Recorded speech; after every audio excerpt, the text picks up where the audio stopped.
છેલ્લા 2-3 મહિનાથી ખંભાતમાં દરિયાઈ પાણીમાં ભારે હલચલ અને ફેરફારો જોવા મળી રહ્યા છે. વર્ષો પહેલા ખંભાતનું બંદર દરિયાઈ માર્ગે વેપારમાં સર્વોચ્ચ સ્થાને હતું. ખંભાતના બંદરે 72 દેશોના વાવટા ફરકતા હતા, પરંતુ ખગોળીય ફેરફારોને કારણે કાંપ વધી જતા દરિયાનું પાણી કિનારાથી 6 થી 8 કિલોમીટર અંદર ચાલી ગયું હતું, જેથી બંદર પડી ભાગ્યું હતું અને ખંભાતની જાહો જલાલી પણ પડી ભાગી હતી.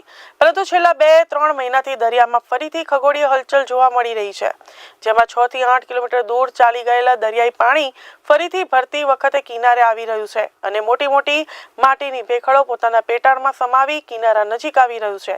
ત્યારે અખાત્રીજના દિવસે સાંજના ભરતી આવતા 30 થી 35 ફૂટ ઊંડું પાણી કિનારા નજીક આવી ગયું હતું, જેના કારણે હોળીઓ પણ જોવા મળતા આ નજારો જોવા મોટી સંખ્યામાં નગરજનો ઉમટી પડ્યા હતા. દરિયામાં થઈ રહેલા ફેરફારને કારણે ગઈકાલે સાંજની ભરતીમાં ખંભાતવાસીઓએ બંદરની યાદ તાજી થઈ ગઈ હતી.